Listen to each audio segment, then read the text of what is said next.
to the Open University of the Airwaves with George Galloway. Good evening and welcome to the mother of all talk shows. I'm radio and YouTube host Garland Nixon, and it's truly an honor and a pleasure to stand in for the legendary George Galloway. On the campaign trail, then candidate Donald Trump gave us a metric by which to measure his success.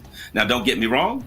I was horrified by the thought of Kamala Harris and the nuclear neocon cabal retaining power, and I will never argue that we should have continued down the road of human extinction, because that's the direction we were definitely going. But I do believe that we must hold President Trump to the standard that he set for himself. Let's not forget, on the campaign trail, Donald Trump said these words: "We will measure our success by the wars that we end, and most importantly, the wars that we haven't gotten into." He spoke out against war, censorship, and the use of lies and lawfare to thwart democracy. These statements present honorable values, and for the next few hours, we'll be looking into the early results of his presidency based on the military, economic, and diplomatic outcomes and how they align with these noble aspirations. I'm Garland Nixon, and welcome to the mother of all talk shows. Curious about our curriculum? Have something to say? Then call us now to join the debate on the mother of all talk shows, the only education you can get for free.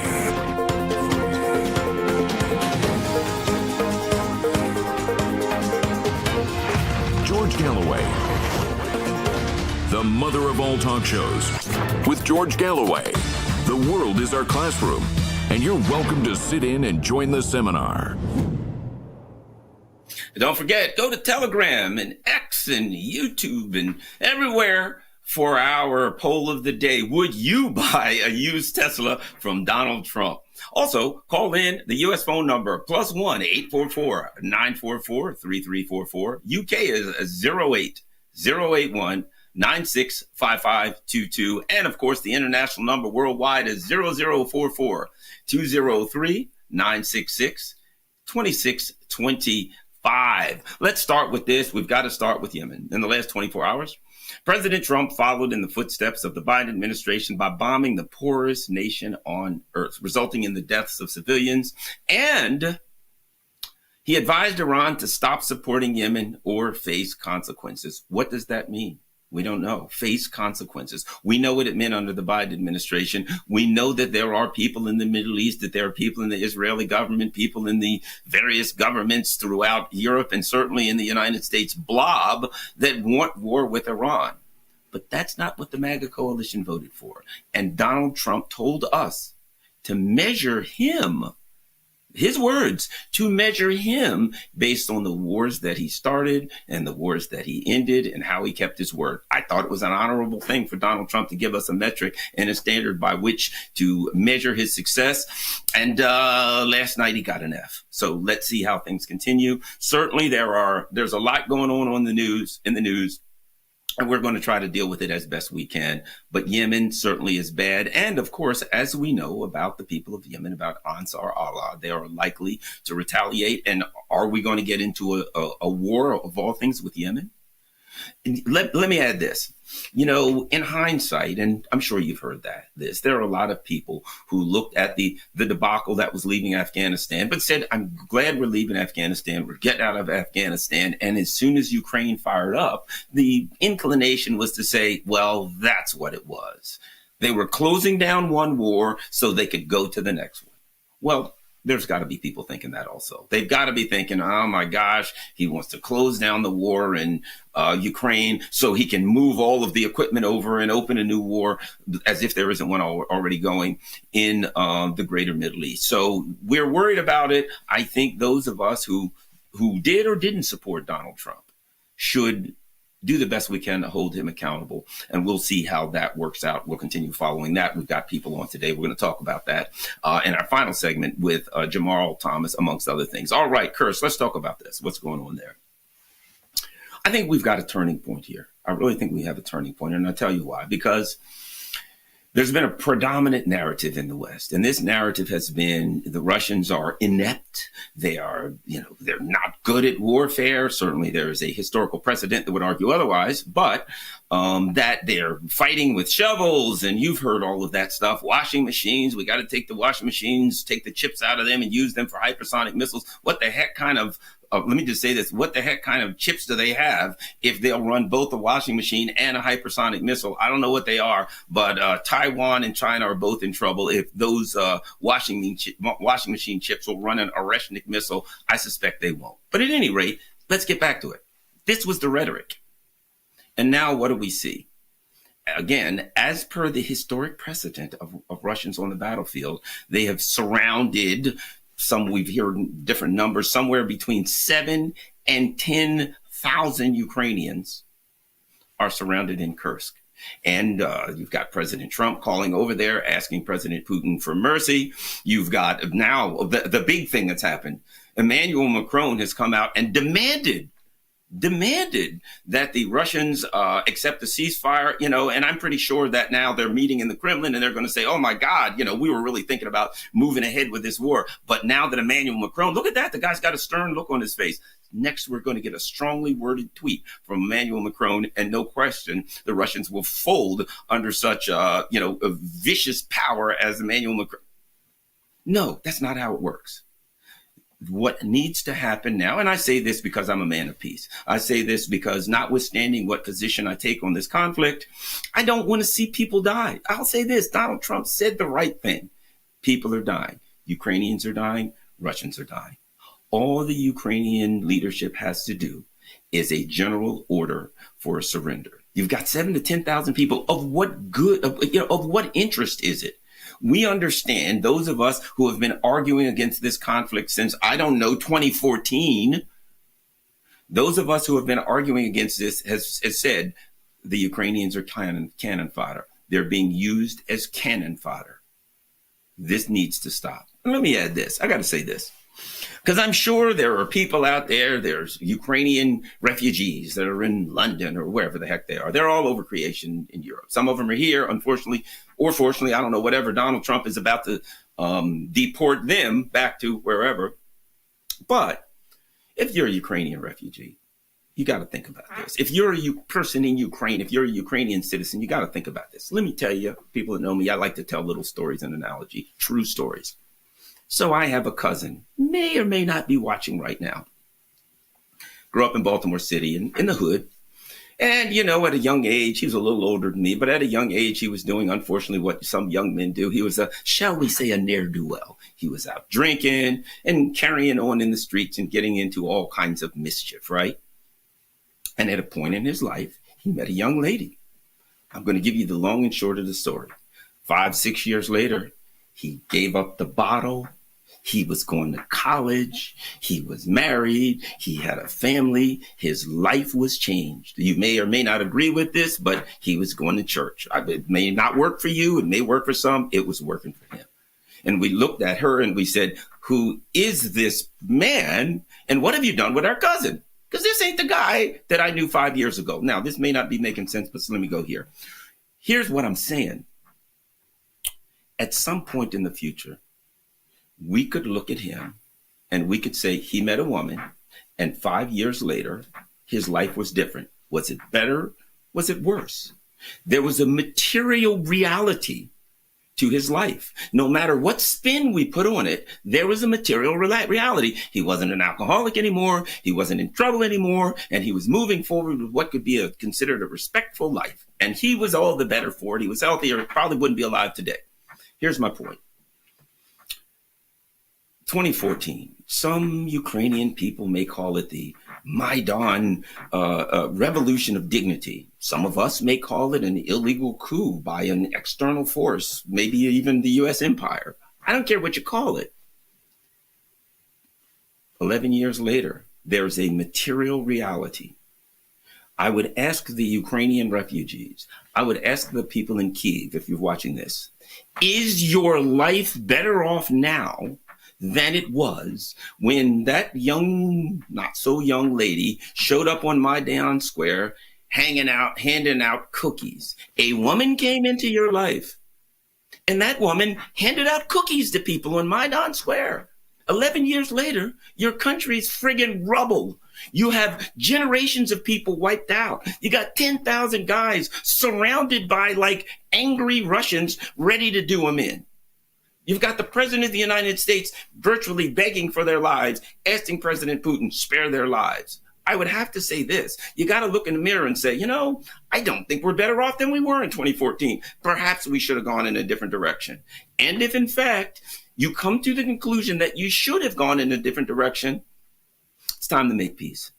It's time to make peace with everybody. It's time to stop hating the Russians. It's time to stop putting up posts online that say we're angry at Donald Trump because he wants to stop the killing and we're the ones getting killed. You're getting grabbed off the streets, mercilessly beaten, thrown into a van, kidnapped, and taken to the front lines. Trust me when I tell you this, that ain't no way to make a living. As Clint Eastwood said in The Outlaw Josie Wells, dying ain't no way to make a living, son.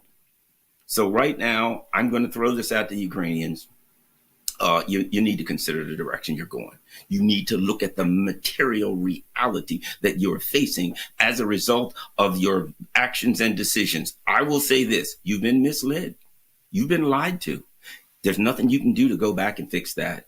But right now, looking forward, make a different decision. You're going to have to deal with ultranationalists who are violent and who are not ashamed to use violence. In fact, the only power they have is their willingness to use violence. But you're going to have to overcome that and look after your country. That is my advice. Now, let me add something else, and I think is important. I think there's something else that's very important that I have to touch on, and that is J.D. Vance. On I think it was the 14th of February, Valentine's Day. J.D. Vance gave an excellent speech in Munich, an outstanding speech. It was a valid speech. He admonished the Europeans. He said, look, come on, you're censoring people. That's no way to go. Hey, you're Romania. They're trying to have an election. You're throwing the guy who's going to win out of the election. Probably not a good idea. It's going to come back to haunt you sooner or later. You may get away with it, EU, but trust me when I tell you this, that one's going to come back to haunt you really, really bad. And ultimately, the Romanians will have their day in court. And when they do, the person they choose will be and you'll think he'll make Donald Trump look like look like John Bolton and Joe Biden. It's going to be a mistake and you're going to pay a price for that one. But here's my point. For all that J.D. Vance said, and for all of those, such as myself, who stood up and clapped, there's a hole and there's a problem. When J.D. Vance said that, he left open a door, and that door was the door of hypocrisy, that sooner or later, someone was going to come back and say, you're talking about censorship, right? And you're opposed to censorship. However, right now in America, we have schools, we have kids on college camp, young people on college campuses, maybe not necessarily kids, you don't want to call them children, who are protesting, who are utilizing their right to free speech to protest government policy and foreign policy. And our government has reinterpreted protective speech as terrorism, as anti-Semitism. Why? So that they could persecute these people. They went after them for speech, for all the good that J.D. Vance did, and for all the truth that he told. He didn't have a mirror in front of him. Are there any mirrors in the White House? Are there any mirrors in the vice president's mansion? Do you walk by one every now and then, J.D. Vance? I agree with you. You said the right things, and you were right about those things. Let me ask you this. You're concerned about Romania, as am I. What about Nicolai Maduro in Venezuela? The people in Venezuela have repeatedly voted for Nicolai Maduro. You don't have to like him. It doesn't matter whether you like him.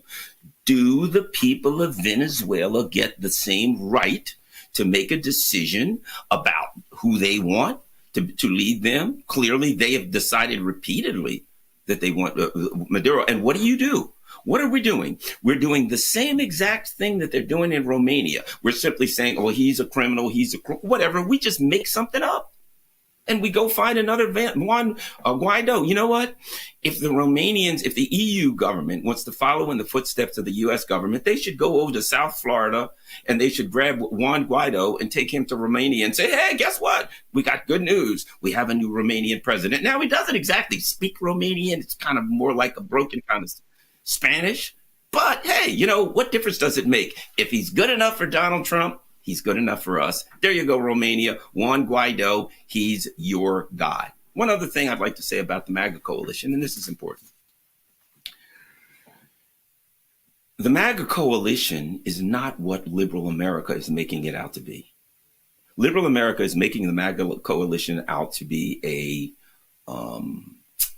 Donald Trump loving cult. But I was on Fox News back in 2010, and let me tell you what happened. 2008, I saw it with my own eyes. I talked to the people. I heard it. I was on the ground. 2008, after the crisis, a left force called Occupy opened up and started, and they had Occupy Wall Street, and it ended up getting usurped by, the agent provocateurs, and it just melted away.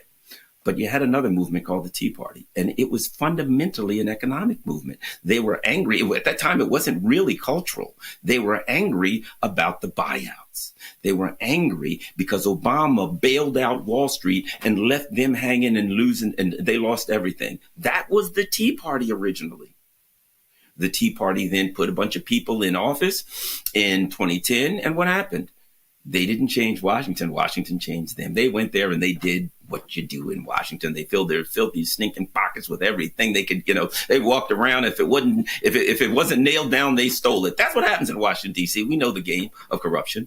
And that's what they did. And the Tea Party was still angry and they were still searching. And what do you know? Donald Trump, a guy he understands how to play an audience. And I'm not saying he's wrong or he's bad. I'm just saying he understands the dynamics of communication to large groups. Put it that way. And Donald Trump then kind of gave them a red hat and a nice new shiny name, MAGA, Make American Great Again, right? And he took the lead and they all said, there's our guy, and off he went, and that was MAGA. And what has happened recently is the MAGA coalition has grown, but it hasn't grown with people who love Donald Trump. I know black people that voted for Trump that can't stand him.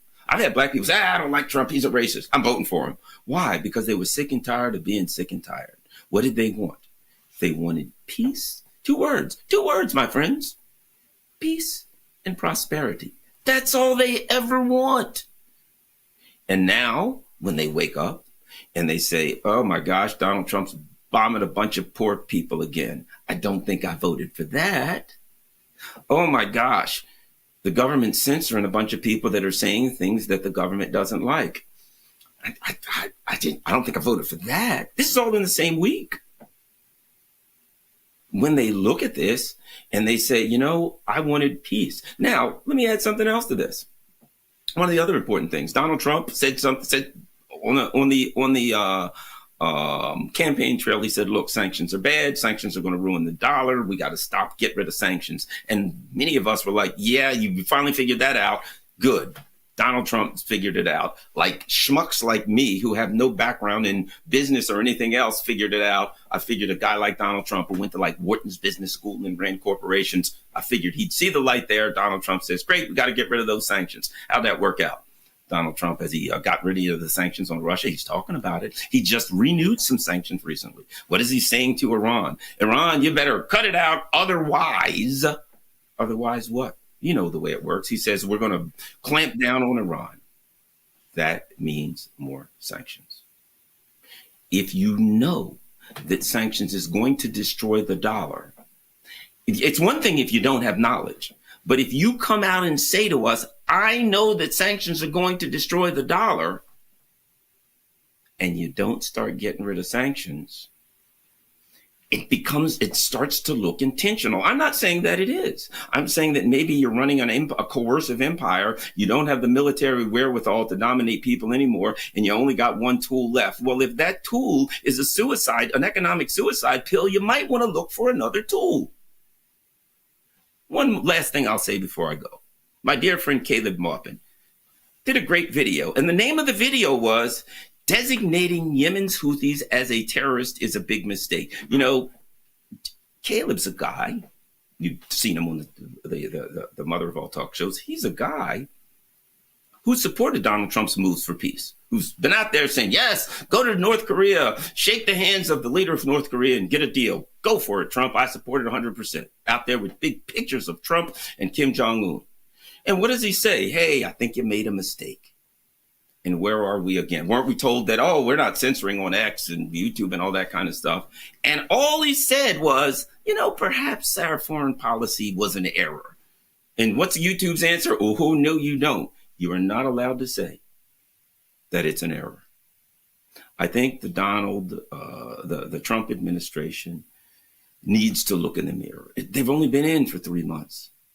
12 weeks roughly? You've been here. And we're starting to see some of the stench of the Biden administration, the stench of an empire that's out of control. But you told us, Donald Trump, that you understand the errors. You told us that you saw them. If you repeat them, you don't have any excuse. Joe Biden, he was just wandering around aimlessly for no apparent reason. You said you knew what was going on and you understood. So did Donald Trump. We expect different from you, and we will continue to watch and evaluate. You're watching the mother of all talk shows. I'm Garland Nixon, standing in for George Galloway. We'll be back soon.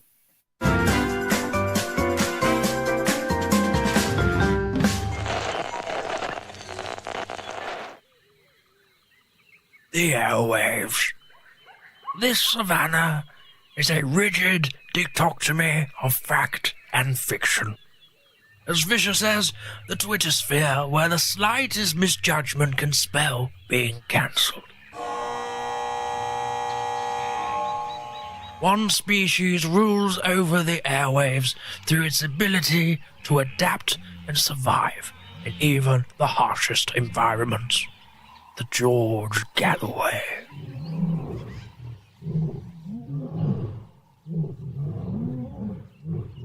The top cat in these parts, it is mostly active on Sunday evenings in Britain and mid-afternoon in the United States. It seldom roars during the day.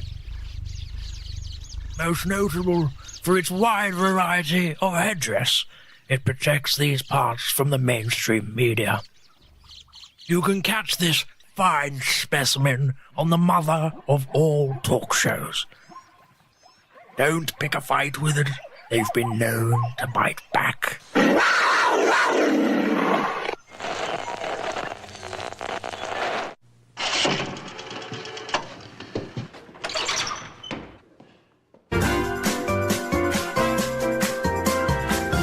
You are listening to the mother of all talk shows with George Galloway.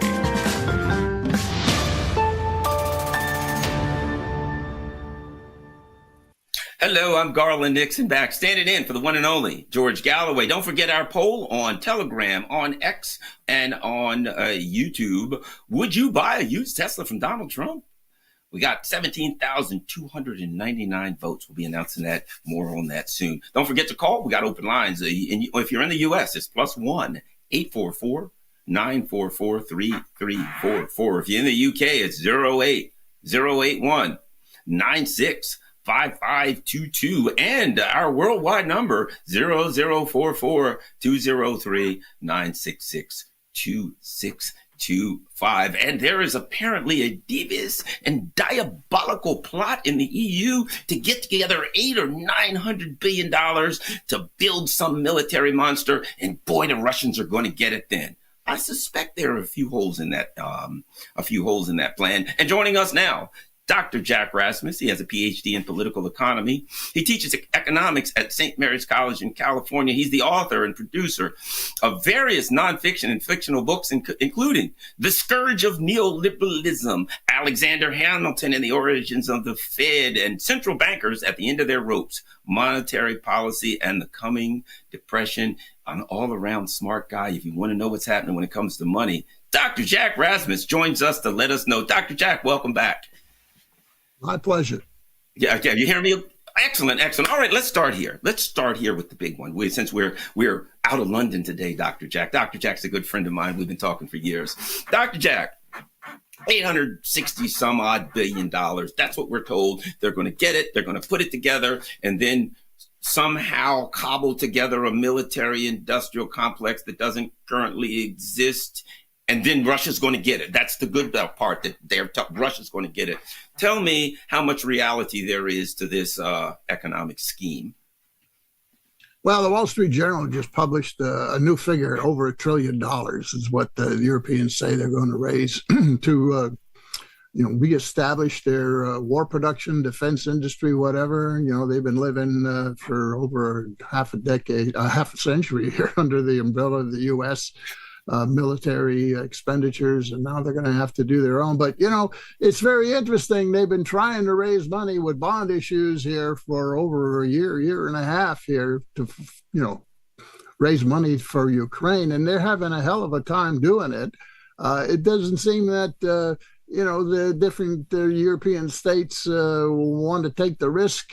Or private investors, even more so. There was an attempt to raise some bond issues for Ukraine with private investors, but bond investors, see a great risk in trying to fund Ukraine through bonds, and I'm not too convinced that the Europeans will be able to raise $1 trillion. Although they will probably say, "Oh, this isn't for Ukraine. This is for our own industries."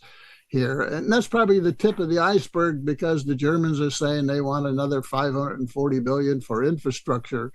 So what we got is a new fiscal policy, because monetary policy has not been able to regenerate the European economy. For over a decade and a half, it's been pretty much stagnant or declining off and on, and it just can't get going again ever since 2008.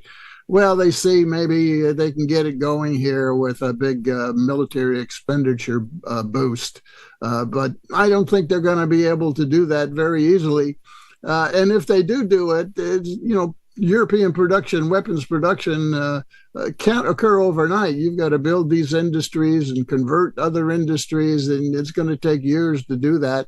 But, they claim they're going to spend $1 trillion plus and do it. Well, that's also because it's very clear that the U.S. is pulling out, not just out of Ukraine here, but they're going to pull out of Europe, in NATO in particular, at least financing at NATO, because the empire cannot afford it anymore.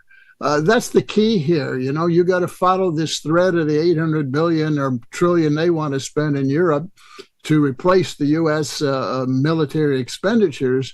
And NATO, you got to put it in a bigger context. And that bigger context is that the U.S. empire cannot afford to continue as structured, emphasis as structured. The U.S. is spending too much money on sectors of the empire and the globe, be it Europe or Ukraine, that it no longer sees as strategic. And what you got going with Trump is a restructuring of military and empire expenditures going on here.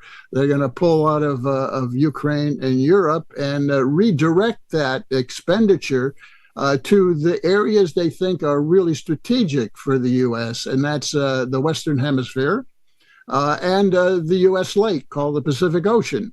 And the U.S. is behind in a number of areas of military weapons development, hypersonics and drones and so forth.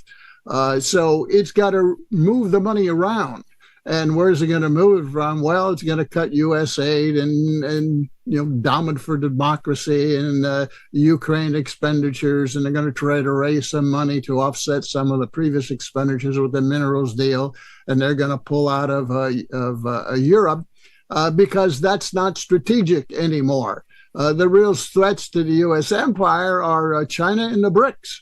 And what you see that appears, if you read the U.S. mainstream media, to be a chaotic Trump policy, no, it's not chaotic at all. It's very understandable if you understand that the U.S. empire is unaffordable in the way it's structured, and we got a restructuring going on of that empire. Look, if you look at the U.S. Deficits, we've been running $2 trillion a year deficits. And we have a national debt of $37 trillion. And we're paying $1 trillion a year of interest on the bonds that are used to finance that $2 trillion, $37 trillion deficit. And the Congressional Budget Office, CBO, the research arm of Congress, has recently forecast that that's going to go to $56 trillion. And we're going to be paying $1.7 trillion to bondholders, both the domestic and foreign. Well, that's unsustainable. The empire cannot continue. If it wants to continue with the tax cuts, which it does, for mostly going to owners of capital, 80% of it goes to investors and corporations and so forth. And we've cut taxes $17 trillion since 2001, most of it going to capital. At the same time, we've thrown $9 trillion away in wars in the Middle East. The Middle East itself is not that strategic other than defending, the aircraft carrier called Israel. It's not strategic anymore in terms of oil because the U.S. is the biggest oil producer in the world now, and there's all kind of oil in the Western Hemisphere. That's why Trump says drill, baby, drill. So the Middle East isn't even as strategic anymore, and certainly not Europe. What's strategic is how does the U.S. orient to the BRICS? And what does it do about China, the real long-term threat to the empire? So what you got going on domestically in terms of the cuts as well, Doge and all that stuff, is to reduce the deficit and make it more affordable to ship expenditures from these areas of the empire that are no longer strategic to the new weapons development that's going on. We're spending a $1.3 trillion on defense. 900 billion on the Pentagon, and then there's all other cubby holes in the budget, the expenditures that are really defense expenditures. Well, you can't pay $1.7 trillion to bondholders and $1.3 trillion to defense. That's $3 trillion of right off the top and cut taxes. It's totally out of whack. It can't survive anymore in the way it's structured. So what looks like Trump going crazy with all the, if you listen to the mainstream media, it's all chaos by Trump policies. No, there's a method here to the madness, and you got to step back and look at it from the perspective of the U.S. global empire. Periodically over the last century, the U.S. capitalists have restructured the empire. They've restructured it. They restructured it coming out of World War I. That's when we got the Federal Reserve, the central bank, and we got the income tax and so forth. And the dollar became equivalent to the pound on the global stage. And then 1944, Bretton Woods coming out of World War II, when the U.S. became the hegemon of the world, and both Britain and France turned over their empires, mostly to the U.S., right? That was another restructuring. And then we had one with the crisis of the 70s, and the outcome of that was the restructuring called neoliberalism that brought another several decades of empire expansion in the U.S. And of course, that began to break down here around 2008 and after. So what you got ever since 2008 is U.S. capital trying to figure out how they restructure or resurrect neoliberalism if they can. They've had a hard time doing that in all its dimensions, but now we're at another, I believe, a restructuring experience here, the fourth in a century, in which they're trying to figure out how they maintain the empire and fund it. You see, you got to fund an empire. It's very expensive. And the arrangements they had up until now no longer work. So they're in a process of experimentation, both in foreign policy and in domestic policy, to see how they could afford and restructure the empire so the real strategic areas of Western Hemisphere, which is, by the way, what's going on with Greenland and Panama Canal, and what they're going to do in the Pacific. That's the area that the empire is consolidating, pulling back from areas that are no longer as strategic and they're wasting money. That's Europe. And at the heart of that is the Ukraine debacle. And then even the Middle East, I think we're going to see the next area. But that's how you got to see the $800 billion. Yeah. Let me break in and ask you this. What's happening with these stock market ripples? We're hearing, that's the first thing. Oh, well, Trump's doing this or blah, blah, blah. Or stock market. There are those who are saying, we're kind of due for another 2008. There are more bubbles out there than a bubble bath. What's happening with the stock market? Is this real? Is this temporary? Oh, this is temporary. This is not 2008. The financial system is not collapsing in the U.S. as it was in 2008. Well, you got to understand that the stock market is a reflection of the real economy. It's not a cause of the real economy. It's a reflection of it. And what do we got going on? We got uncertainty in terms of policy as they're trying to restructure the policy mix, right? It's not just tariffs. I mean, come on, put it in perspective. Tariffs, right? Tariffs are on goods flows, right? The goods sector of the economy is only 12% of GDP.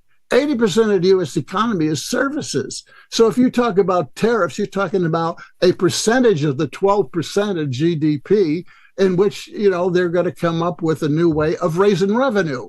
Because that's really what Trump wants out of these tariffs. He wants to raise revenue because of the deficit and debt situation and the affordability of the empire I talked about. This is the domestic policy side of this, and tariffs kind of, breach both domestic and international economic relations. So tariffs are causing some uncertainty for investors. Uncertainty means they're going to hold back from investing, and the stock market is a reflection of that. And the stock market is saying, well, we don't know where this is going. Let's just wait. Let's wait. And business is saying, we're going to wait out until we see what the policy on the tariffs is going to be. Even more so, we're going to wait and see what the policy on the $4 trillion tax cuts moving through Congress is going to be. Businesses are not going to jump into the new areas until it sees where the money is really going to flow. So it's really uncertainty, not just tariffs, but taxes and government spending that is slowing down investment. And it's also slowing down, the policies are slowing down consumption as well. The U.S. economy has been weak coming into the Trump regime here. I've been talking about this for 6 months. GDP has been very weak. It's been overestimated. And you can see the consumers who were kind of pulling back on retail sales and everything last year. And now we got the job numbers coming in pretty low. And most of those are part-time jobs. So you got consumers who are also waiting to see what happens. You got the layoffs coming in the federal sector and the public sector, and that causes uncertainty, and people hold back until things get clarified. And we're in the clarification phase here until we see what the policies in Congress and Trump actually play out, whether it's tariffs or taxes or government spending or whatever. And the stock market's reflecting that. It's pulling back and saying, well, let's wait and see. Well, we only got about 4 minutes here, but I do want to take a couple minutes. The mineral deal. I know you've talked about that. Briefly, what do we need to know about this mineral deal? First of all, deal with Ukraine. Yeah, it's in very general terms. There's very few specifics here, even if they agree on it, right? It's just an idea that Trump wants to recoup some of the $350 billion. The U.S. and Biden threw away $350 billion. Now, the Europeans are sitting on the $300 billion of frozen Russian assets. So they got a pot which they can pull the money out and, reimburse themselves under the guise of redeveloping Ukraine, Western Ukraine. They're sitting on that pot. The U.S. doesn't have a pot. Because, the Europeans, the loans that they gave Ukraine were that. The Ukraine had to pay them back. But the U.S. just threw the free money. And that money's gone down the rat hole. That's gone. So Trump wants to recoup some of that, again, to offset the costs and the expenses in Europe of the empire. And, it plays back into the balancing of the restructuring of the empire. Trump wants to create a pot. Just as the Europeans are sitting on their pot of money that they will use to pay European businesses to redevelop Ukraine when it's over, the U.S. needs a pot to pay its U.S. businesses who will be involved in the redevelopment of Ukraine. U.S. business and Europeans are deeply penetrated into Ukraine. As I've said, just look at the chambers of commerce in the major cities, and they're full of American and European businesses. There's deep penetration already. And if you're going to have a deal and a political solution at some point, the war will end. And then the whole question of redevelopment of Ukraine occurs. Well, who's going to fund the redevelopment? How are you going to fund it?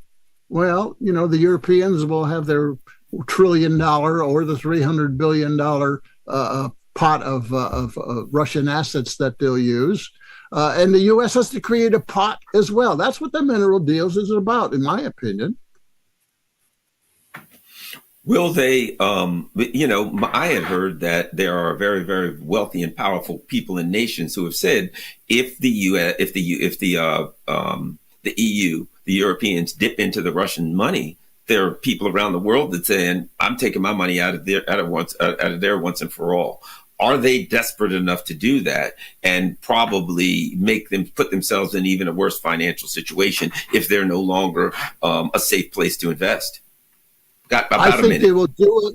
I think they'll do it if it's part of the settlement deal with Russia, and Russia agrees that, okay, you can use some of that money, that 300 billion pot, to redevelop Ukraine, so long as most of that money to redevelop occurs in the eastern part of Ukraine, where most of the destruction has been. It's been infrastructure in the west, and it's been pretty much, all the towns and so forth in the east. I think Russia, as part of a deal, will agree to use some of that money as long as it, benefits the eastern part of Ukraine.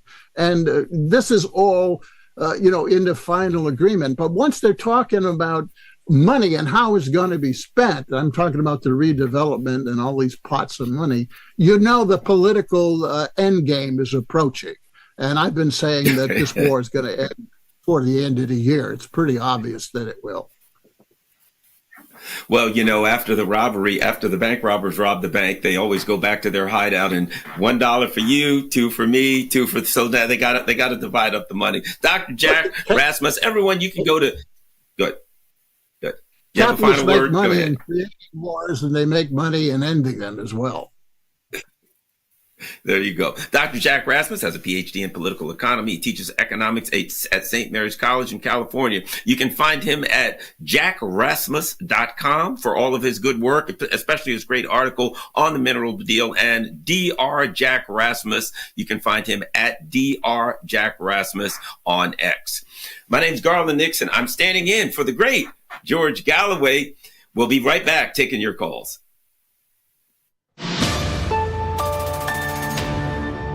Big thanks to this week's top donors who visited the new MOATS.tv website. Thank you very much, all of you. And I'm really going to make this point as firmly as I can. Every one of you has to go to MOATS.tv and donate something, even if it is £1, even if it is $1, €1.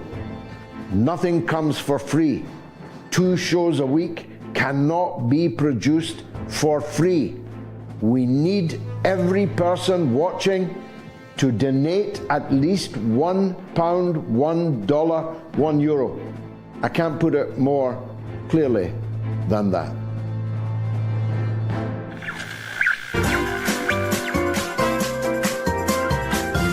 You are listening to the mother of all talk shows with George Galloway.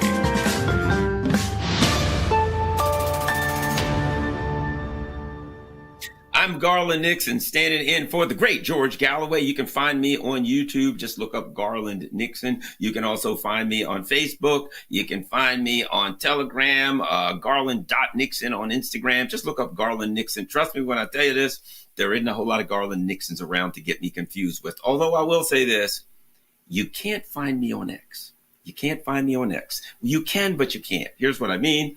If you look for Garland Nixon on X, you'll find the account at Garland Nixon. You'll find a nice little blue check mark beside it. You know why? Because I pay for that blue check mark. Because X takes the money out of my account for 2 years in a row. They've taken the money out of my account for that at Garland Nixon. However, do I have a little? I don't have they actually sent me a memo. Here we go. When I tried to get into my X account, X sent me a letter, and it said, we're writing to let you know that we're unable to verify you as the account owner, which I find interesting because I pay for that account. I also find it interesting because besides my name, there's a little blue check mark that says verified, because they sent emails to the account is at Garland Nixon. They sent emails to garlandin@gmail.com. They take money out of an account, and the guy that owns the account is Garland Nixon. But for some reason, they can't figure out who owns at Garland in. That's kind of the legal definition of fraud, isn't it? At any rate, would you buy a Tesla from Donald Trump? Would you buy a Tesla from Donald Trump? Let's look at Telegram. 14% said no. 86% said yes. 86% said no. How about we go to X? 37% said yes, they'd buy a used Tesla from Donald Trump, and 63% said no. YouTube comments, we got 24% yes and 76% no. And very similar to Telegram on YouTube stream, we got 16% yes and 84% no. Here's the phone numbers. +1 844 944 3344. That's the US. UK, we got 08 081 96 5522, and worldwide is 0044 203 966 2625. And we're going to the phones. Oh boy, we're starting with Terrence. Terrence, welcome to the mother of all talk shows.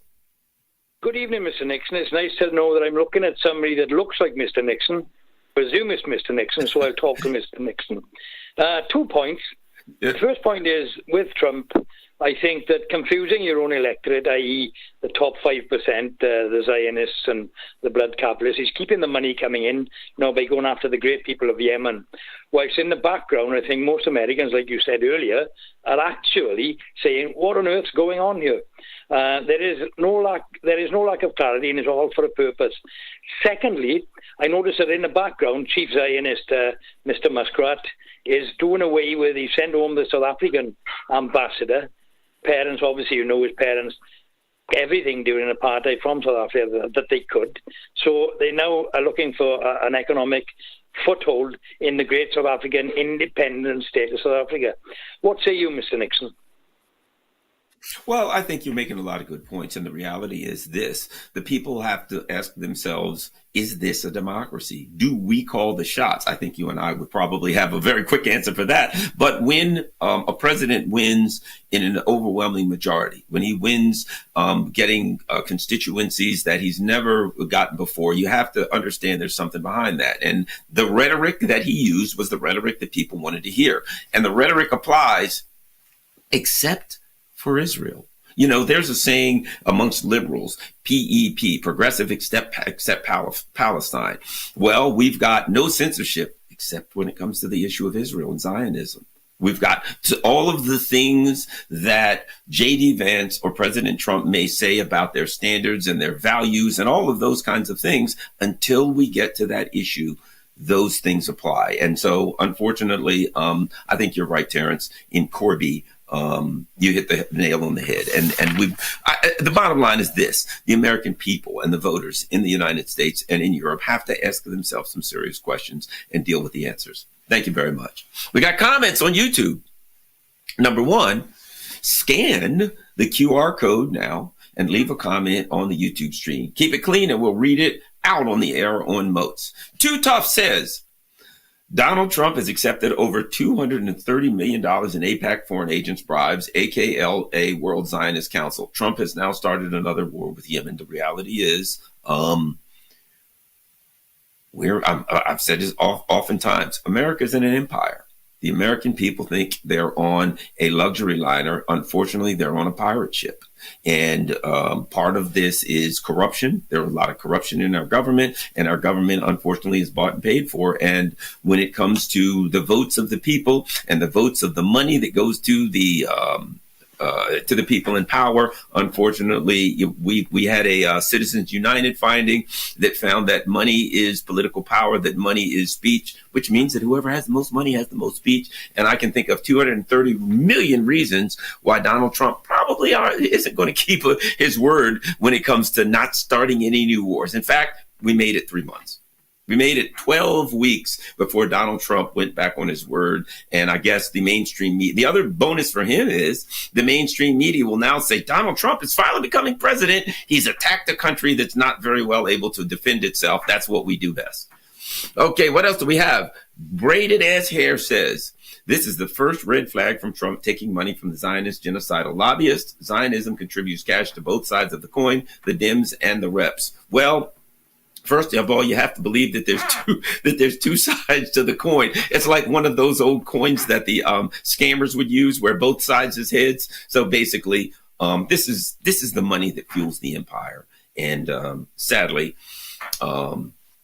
this is what we're up against. But we have to be confident that if the people come together, that we can make a difference, that if the people organize, if the people are able to educate themselves about these kinds of things, as obviously the people who watch the mother of all talk shows are able to, that we can move forward for a better and more peaceful world. Albert Von Ugenstein says, Garland, the Garland Nixon is always helping to guide the way. Good old Garmin. You know, in fact, I've got a Garmin, I've got a few Garmin items myself. All right. Line 2, Graham in Norwich. You want to talk about Trump? What's happening, Graham? Not hearing Graham very well. All right. Graham in Norwich. Can you hear me, Graham? Yes, I can. There you go, Graham. What's happening? What say you, my friend? Well, it's basically I'm talking about the Rand Corporation Project 25, and I think Scott Ritter, all respect to him, but I think he's a bit of a glass half full man. I think it's all kabuki theatre, and they're talking about outsourcing labour to Europe and putting the GDP, 5% of the GDP up to, to make Europe face Russia while they pivot to China. Well, I certainly do suspect there could be something to that. If you think about this, let's think about this if we're honest about it. The European so-called leaders, who I don't think are going to be in power very long, are all saying now, yes, we've got to build a giant army to face Russia. The position of the United States should be time out. We don't want any wars in Europe, and you shouldn't be building an army to face Russia. You should be sitting down at the table with Russia to make friends with them and to make sure that you don't end up in a nuclear exchange. Instead, the U.S. says, well, we'd be happy to sell you the weapons for that war. Yeah, if you get the money, we'll take it from you. So you have to suspect it's not unreasonable to be suspicious that Europe could be set against Russia as the U.S. makes its move for China. I'm hoping that isn't true, but there certainly is evidence there for one who could suspect that. What do you think, Graham? And Corporation from the start right up until now. And Project 25 is the writing's on the wall. So I'm very suspicious of Donald Trump. Good. It is healthy to be suspicious of government. I found during COVID, one of the things that happened, one of the separations that I saw during COVID was people who were fundamentally suspicious of the government. Hello, that would be me, who were called crazy conspiracy theorists. And those who took actions based on this belief.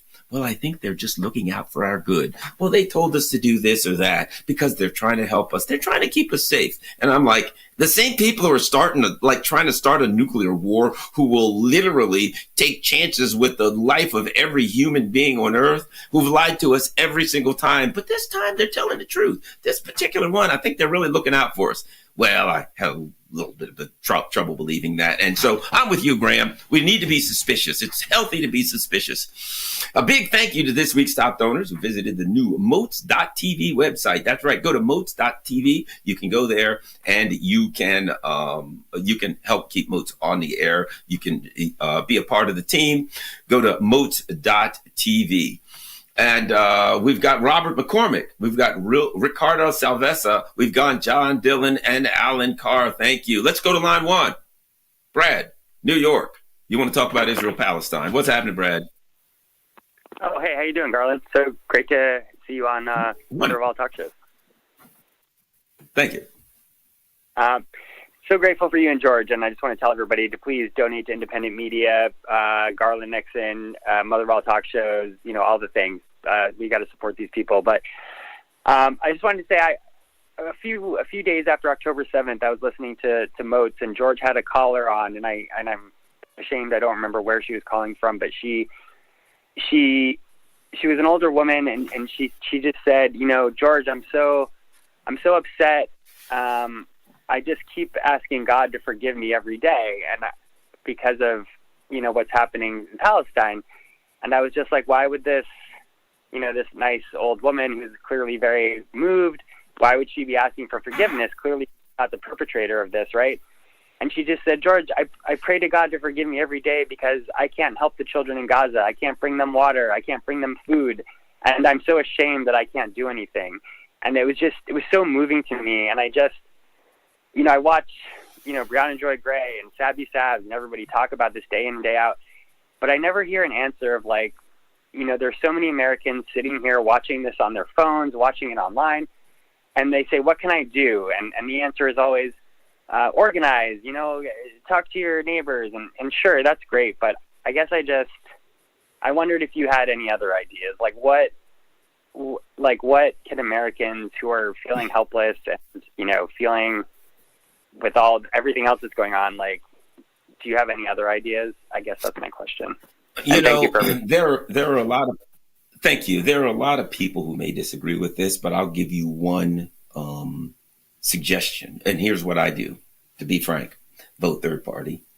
Vote third party. Think about this. In the U.S., we have 100 senators, right? And what we have is usually it's somewhere around 52 to 48 or 50-50. And then the vice president, changes. Imagine if the vice president will be the deciding vote. If you had 2 or 3 people who were neither, and they could say to either party, if you don't go along with what I want, then I will caucus with the other party and you lose power. You see, in the Senate, you don't need 50 people, even 10 people, 3 or 4 people in the Senate who are independents, who are truly independents, unlike Bernie Sanders, could make a difference. So one of the things you can do, I think, is you can vote independent and try to somewhat disrupt the situation. And of course, as we said, look, the system is going down. I'm looking at the system. I've been here for a while and it seems like it's going down. It seems like we need to think about what kind of system we want. It seems like we need to think about, what kind of a vision of a change and different system we want, because the one that we have seems to be doing what it does really, really well. And that's death and destruction. All right. Next, you can download the MOATS podcast by scanning the QR code on your screen now. And you can listen to the weekly podcast via the MOATS.tv website. And once you've listened, please don't forget to leave a review and rate it too. It helps us grow the podcast and more people will know about it. So this is, it's really critical that people go to the MOATS websites. It's very important that you help keep the show on the air. Let me tell you this. Oh, by the way, and this week, listen to this. Now, this is important. This is critical. This week, we are in the top 40 in Brazil, Belgium, and Singapore. Our podcast this week. How about that? We've been charting in all BRICS nations' top 100 for politics this week. Big stuff going on. Let me tell you something that just happened to me recently. Just last night, me and my buddy, we go to the Jimmy Dore comedy show. And if you've never been to a Jimmy Dore comedy show, the guy's absolutely friggin' hilarious. You got to see Jimmy Dore live. He's hilarious. But let me tell you something. Here's what was interesting. I saw a different crowd. I used to go there and there was the hippies like me. I mean, I look like a hippie, but in heart, I'm a hippie, right? I went there and there was regular old people, like middle-aged people with gray hair and, looked like they had 2.5 kids in a minivan. And I'm like, what the hell's happened here? These are regular people. I'm scared, right? What happened was this. People are sick and tired of the mainstream media. The Jimmy Dore show, which is one of the biggest shows in the U.S., one of the biggest, and it's a great show. And not that I agree with everything. Again, I don't agree with everything he says. I disagree with everything he says. But I believe that Jimmy Dore is trying to do the right thing. He's trying to say what he believes. And regular people are leaving the mainstream media. And they are coming here. How about that? They're coming to the mother of all talk shows. They're coming to Jimmy Dore's show. You know what they're doing? They're going to Garland Nixon and Sabby Sabs and Danny Haifong. And how about this? Sergei Lavrov is calling in Judge Napolitano. Sergei Lavrov is calling in Larry C. Johnson and saying, hey, why don't I talk to you? I'm tired of talking to these idiots. What if he brings in somebody from MSNBC? They're going to call him names. They're going to cut him off. They're going to have to redirect him to the imperial narrative. Things are changing, my friends, and I think we're all the better for it. So we're on the move. One more time, let me tell you about the poll. The poll is what? Would you buy a used Tesla from Trump? Be a part of the poll. Telegram, 14% yes, 86% no. X, we got 37% yes. We got a lot more Tesla buyers on X, which that makes sense, I guess. And 63% no. YouTube comments, we got a 24% yes, 76% no. And a YouTube stream, we got 16% yes, 84%. So Telegram and the YouTube streams are it. Ixnay on the eslates. No thanks. This is the mother of all talk shows with me, Garland Nixon. I'm in for George tonight. And next, we've got another great guest coming up, Dr. Nicolai Petro. He's a professor of comparative and international politics and an author. We'll be right back.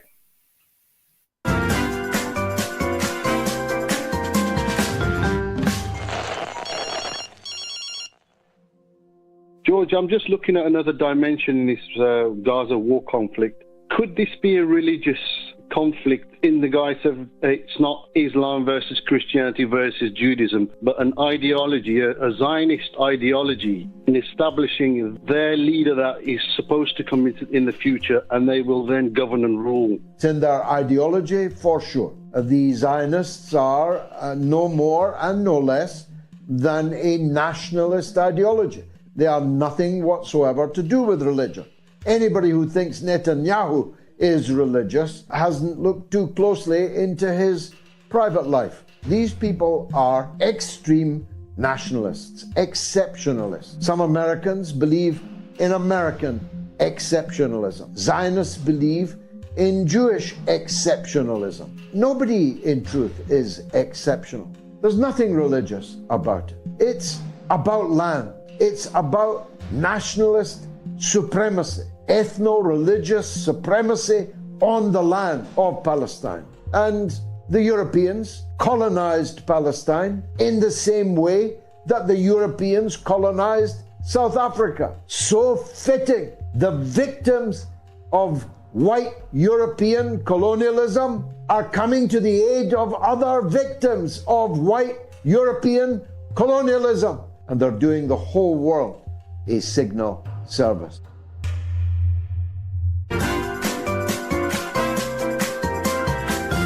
You are listening to the mother of all talk shows with George Galloway.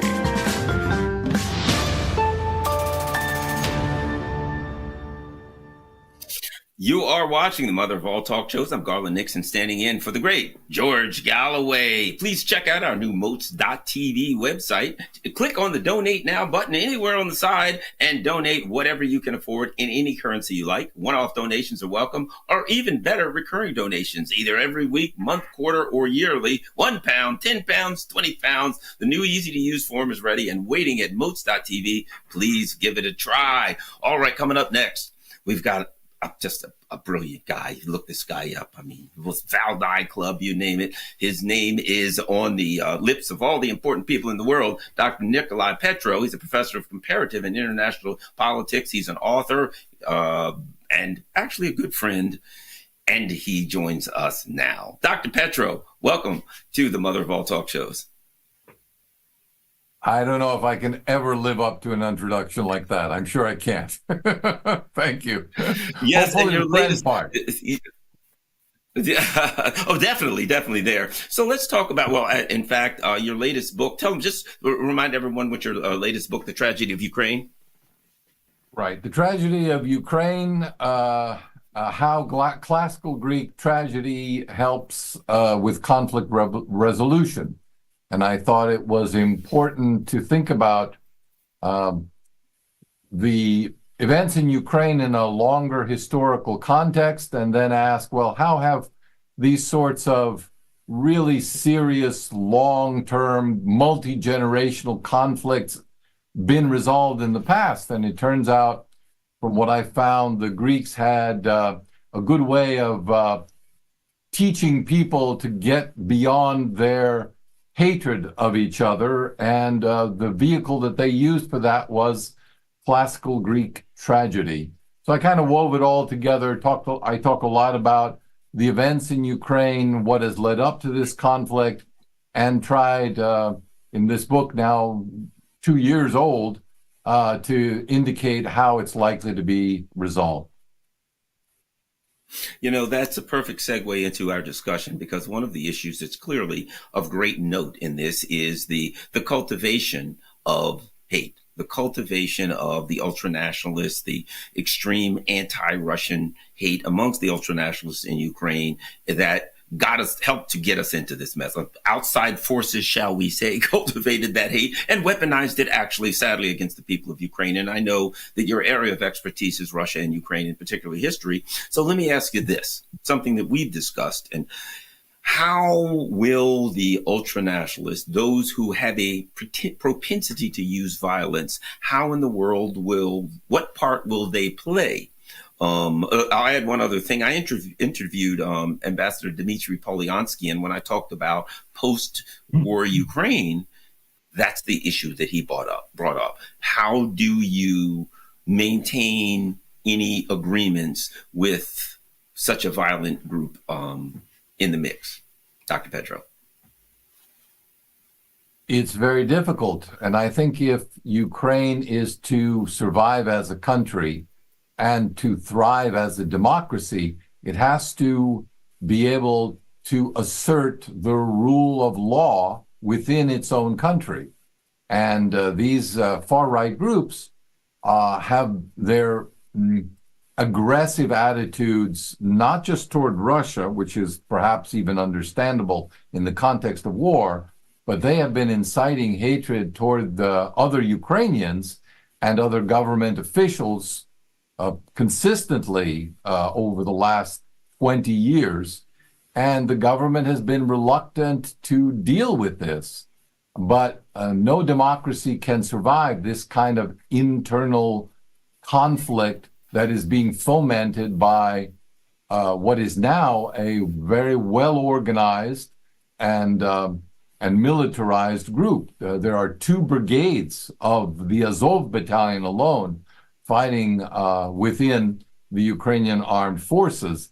And what happens after the war? Well, if there is a ceasefire, it's not at all clear that those guns will not be turned against those in the government that they might consider traitors for having signed a peace deal. I think you're right. I have a friend who is Ukrainian who said he is convinced that he has family members who are Banderites, and that he's convinced that there will be some level of civil war post-war. So let me ask you this. The Trump administration seems all out right now. It's clear if you listen to Donald Trump's rhetoric that he wants to end this. What do you think is that, there are people saying, well, he wants to end it for this reason. Oh, he wants economic, alliances with Russia. What do you think, how sincere is the Trump administration in wanting to resolve the conflict? And what do you think that sincerity is based on? Yeah, that's a question I've been asked by Russian analysts as well. And I think the answer is simply that Trump sees an end to the conflict as being in America's interest, first and foremost.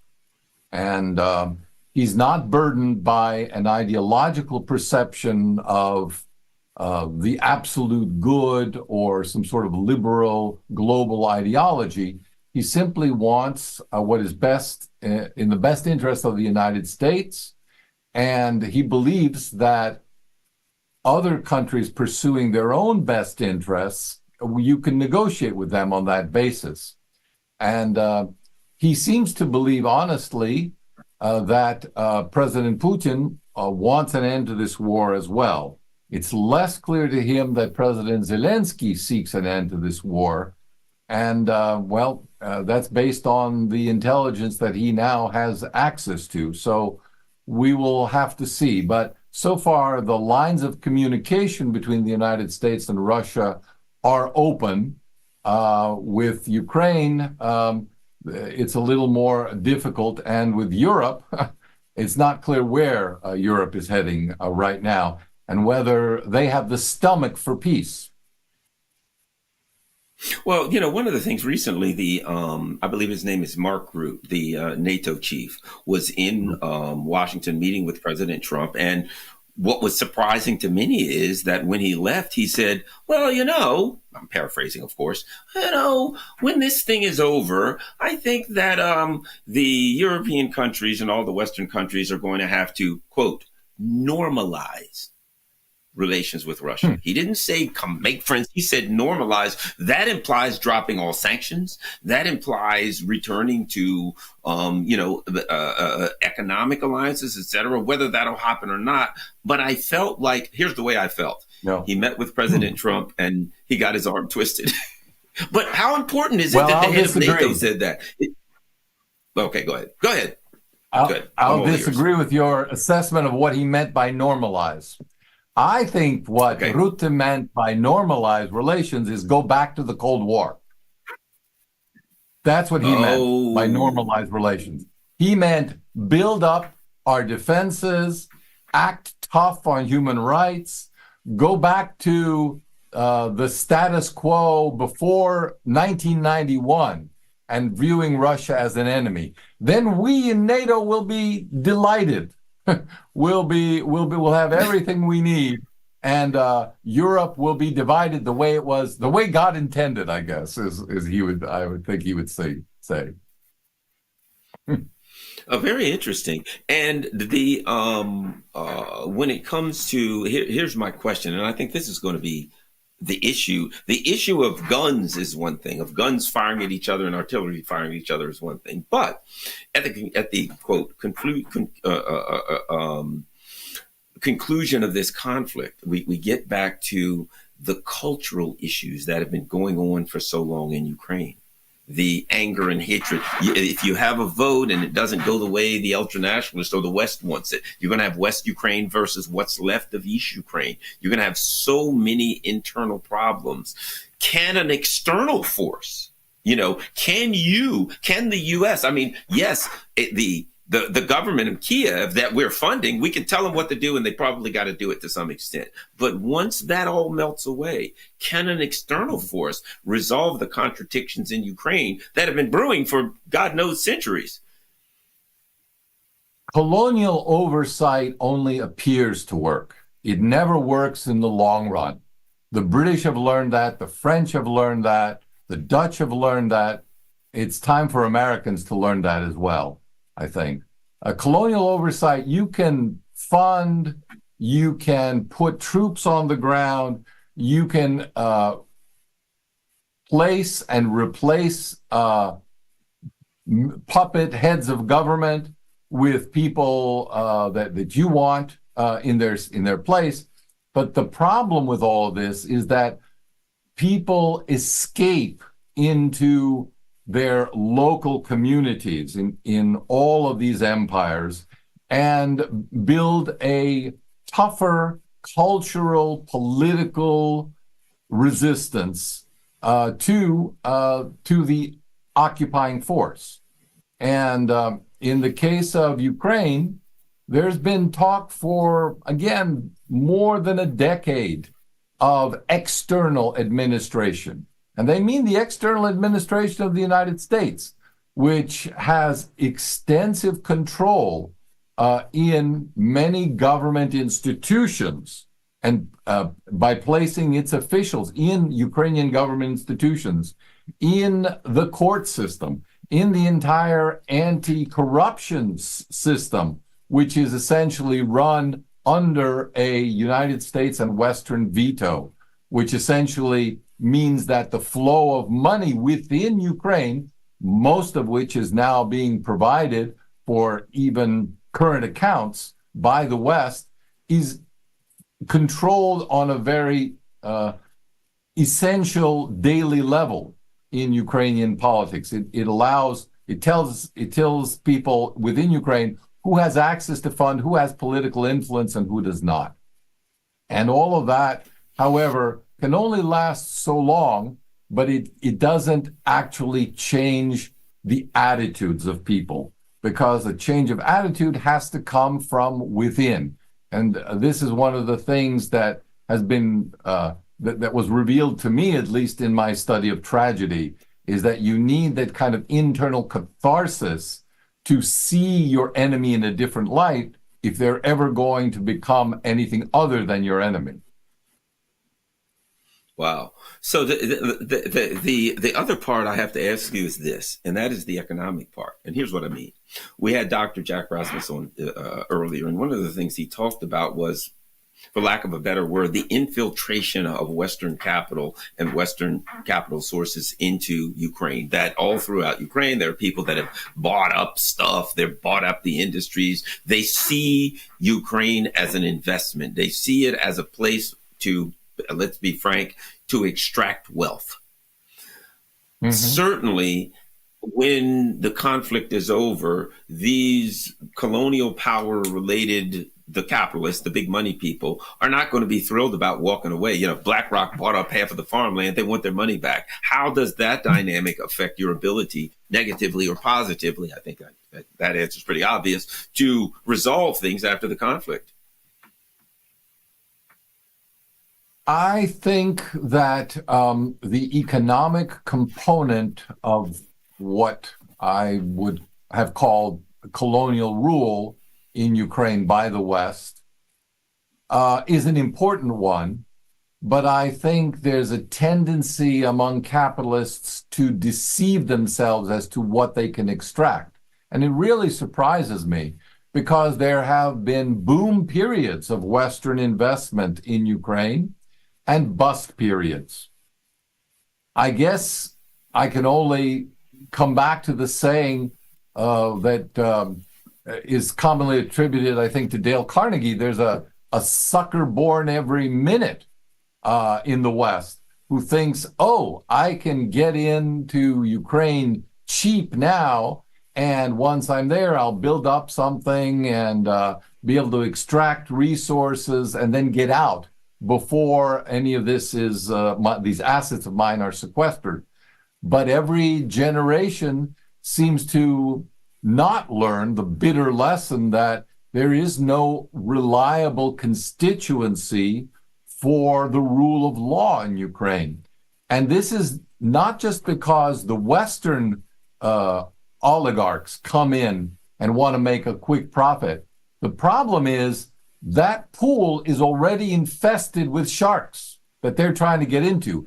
And the sharks are the Ukrainian oligarchs themselves and the Russian oligarchs before them. There's two sets of oligarchs already playing in those waters before the West even gets to tip its toe in. So I think they're fooling themselves on what they're going to, what sort of profits they're likely to make after the conflict is resolved in Ukraine. This current conflict is resolved in Ukraine. Lastly, briefly, the conflict within the Trump administration. I look at Rubio. I look at there's the blob still pushing Trump. Is there any level of, ideological or unanimity? Is there any or unified approach? How much of a problem is that for the Trump administration? Well, I think every administration has its differences, and people who come there as heads of major organizations to head the foreign policy section, to head the military, these are people with their own ideas. They weren't born yesterday. So there's bound to be some sort of conflict. But so far, at least, Trump has clearly shown that he's the top dog and can make the rest of his cabinet heel. He reminds me more in that sense of a personality like Abraham Lincoln during the war, when He asked if people in the cabinet agreed with him, and they said, and they didn't. And he said, well, the ayes have it, because this is not a democracy. They're there to do the president's bidding and to serve the president. And as long as the president gives them clear and direct marching orders, such as accomplish this, sign this deal, let's make this negotiation happen, and not abstract fantasies about how the world might be a better place 15 or 20 years from now if we all wanted good things for each other. As long as those marching orders are clear, I think the impact of U.S. foreign policy will be greater under President Trump than under his predecessor. Dr. Nicolai Petro, where can people find you online? www.npetro.net. Thank you very much, and look forward to talking to you again soon. And you look around Dr. Petro's quite frequently. He's on a number of podcasts throughout YouTube, and his writings are pretty much all over the place online. His books are great. Dr. Nicolai Petro. You're watching the mother of all talk shows. I'm Garland Nixon, standing in for the great George Galloway. We'll be right back, taking your calls.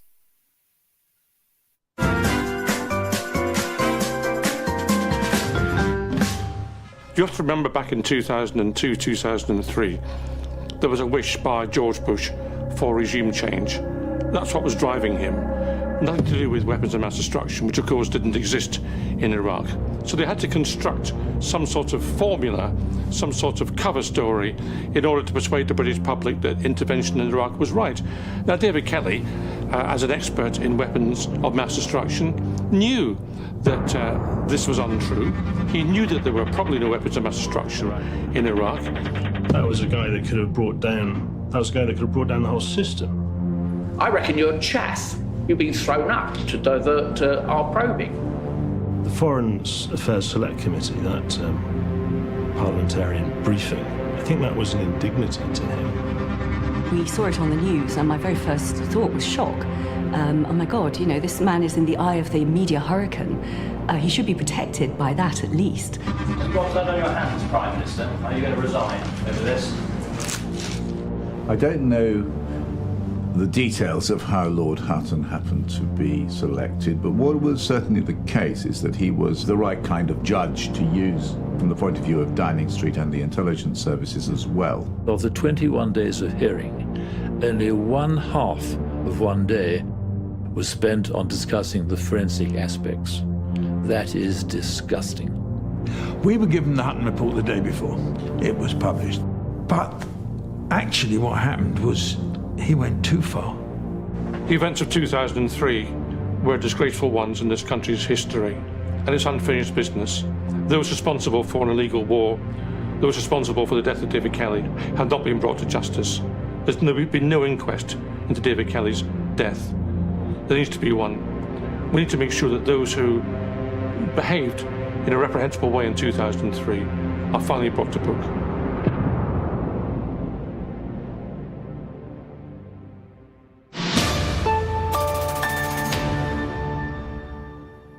Welcome back to the mother of all talk shows. I'm Garland Nixon, standing in for the great George Galloway. Would you buy a used Tesla from Donald Trump? Let's see what our poll says. Telegram, 14%.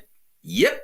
86% no. And of course, the YouTube stream is 16% yes and 84% no. So we've got some alliance there between the Telegram and the YouTube stream. Who says no? YouTube comments say 24% yes and 76% no. And the X actually says Tesla's the home of Tesla. X says 37% said yes, they would buy used Tesla from Trump, and 63% say no. We got 19,180 voters. Wow, that's a lot of voters. How about we shout out to the most big donors tonight? A big shout out to tonight's top donors who've been onto MOATS.tv website. That's right. You can go to MOATS, MOATS, MOATS.tv website since we came on air. We got Andrew S. Hatton. We got Gregor Halad. We got Nikos and Brunella Bigi. A huge thanks to all of them. Please check out our new MOATS TV website. Click on the Donate Now button anywhere on the site and donate whatever you can afford in any currency you like. You can do one-off, or guess what? You can do weekly, monthly, quarterly, yearly, however you can do it. We certainly appreciate it. And of course, you can find me, Moi, here on YouTube. I'm available on YouTube. Just look up Garland Nixon, of course, Patreon. Also, you can find me there. All right, we're going online. We got Simon from Weaponized News on the Yemen attacks. Let me read something to you real quick, Simon, from Donald Trump's, one of his speeches. We'll measure our success by the wars that we end, and most importantly, numero uno, the wars that we haven't gotten into. How's that working out so far, Simon? Well, greetings to you, Mr. Nixon, and hello to Mr. Galloway's worldwide audience. It's clearly struggling at the moment, I would say, based upon the quote that you just given from President Trump in one of his previous speeches. But beyond beginning or ending wars, I think how wars are conducted should still count. And what is alarming is there are widespread reports that Trump has told the commanders of Central Command, the American theater area that covers the Middle East, that they may act against the Houthis, quote, with impunity, very much like the battalion commanders were told to pass on to their troops during the invasion of Gaza by ground. And so we've seen now reports that a large number of civilians have been killed and wounded in response to the Houthis actually being one of the very, very few countries in the world actually exercising their responsibility to protect under the Genocide Act, as they cease to have the supplies of food, water, and electricity, which have now been cut off for an additional 2 weeks by the Azov forces. So we've got the start of another strife under this administration, bearing in mind that there were many attacks under the Biden administration, which, according to the US Navy, had no deterrent effect whatsoever. So apparently just a lot more civilians are going to be killed, continuing the previous failed policy that is now going to be implemented with maximum pressure, as they were saying, in regards to the position with Iran, which has been very, very strongly rejected, not only by the Iranian president, but also by Ayatollah Khamenei, who says that they would not negotiate under intimidation, and that Donald Trump may do as he sees fit, and that they would rather die with honor. Well, wait to see whether or not that sentiment is upheld, as it has been to date by the Houthis. But when it comes to overlooking the niceties of legality, we're seeing pretty much the same thing happen with regards to the implementation of the Aliens Enemy Act of 1798 by this new administration, who have decided to thumb their nose at the temporary restraining order that was issued against them yesterday, even though they only had to hold the detainees for an additional 4 or 5 days, since a fully briefed hearing was scheduled on an emergency basis for March the 21st. Indeed, we've seen the spectacle of people being manhandled by a very propagandized El Salvadorian public relations team, dragging deportees down the steps of the 2 planes that landed there. But if one actually bothers to read the court documents, the restraining order that gave protection to a class of people was based upon the particular facts of 5 individuals who are being represented by the American Civil Liberties Union. And indeed, in the case of Simon, let me ask you to wrap up, because we got a couple more calls we want to get to. If you could wrap up. No problem at all. It's important to recognize that one of those individuals was actually saying that he was the victim of torture by the Venezuelan government, and had also been victimized by the very gang that he was allegedly a member of, and another one had been identified as a gang member. Thank you very by much. tattoos over tattoos. Thank you very much, Simon. I certainly appreciate the call, and we're going to move on. And again, we have a grand contradiction. It has been reported that President Trump spoke with President Putin regarding the encircled troops in Kursk. President Trump himself spoke of the troops in Kursk as, these people there, and they deserve lives, and we, to move forward, and it'd be unfortunate if they died. We don't want that to happen. To an extent, he showed a level of empathy commendable towards the Ukrainians, but it is war, and they didn't make a wrong turn and slip into Ukraine accidentally while they were driving around looking for a mini mart. They made a decision to go into Kursk. They made a decision to go into Kursk. They made a decision to take the actions and put themselves in the position they are. But President Trump showed empathy for them. Let's not let these people die. But apparently, when it comes to Yemen, when it comes to the people there, President Trump is taking a contradictory position, saying, well, act without restraint on these people. And certainly one can question, why is that when it comes to the Middle East and when it comes to dealing with any adversaries of Israel? There's a complete different standard of treatment for these people, and that's unacceptable. Comments. Neil Friedman says, if Trump really cared about people dying, he would drop all the U.S. sanctions that's causing death and misery. Paul Mertz Cohen says, will the U.S. ever spend money which will benefit the American people? That's an easy question. Answer to that one, that's just not going to happen. I wish it would. All right, do we have any callers? How about we go to Attila in California? Attila wants to talk about Daniel Davis and Tulsi Gabbard. Attila, what's happening? Well, I'm not in California right now. I'm in Missouri getting ready to go to work on a nuclear power plant. But thank you very much. And what happened? All right. With Davis and Gabbard? I mean, did he run afoul of the Bagel Boys? What happened? I have no idea. I'm not familiar with that circumstance. What you fill me in. What do we need to know about Daniel Davis and Tulsi Gabbard? Well, what I understand is he was put up to be part of her staff. That he was going to be on her staff, and all of a sudden he ran afoul of the crew, and they're running a hit piece on him coming up in Mother Jones magazine, and he's withdrawn his. He took himself out of being nominated. I think it's terrible. I was elated to hear that those two got together because they're friends, and it looks like it's been sabotaged. And you may be right. Based on what I've heard of Daniel Davis from his podcast, some very, very good work. And he's a guy that tends to have a propensity to oppose military conflict. It's not surprising me that there are elements in Washington, D.C. that will do everything they can to stop Daniel Davis from going further. So we will see about that. Thanks. Anything else, Attila?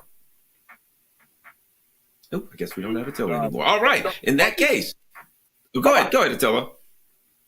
All right. There's certainly issues. One of the things I think that is interesting now is that, we have heard that there are people in the Trump administration who watch the Duran. I will be honest, if I were in the Trump administration, which I'd never be in the Trump administration, they'd never choose the likes of me. But if I were in the Trump administration, if I were involved in intelligence, I'd say, here's what we have to do. And not for nefarious or evil purposes. If I were involved in public relations, I'd say, the mother of all talk shows would be one of them.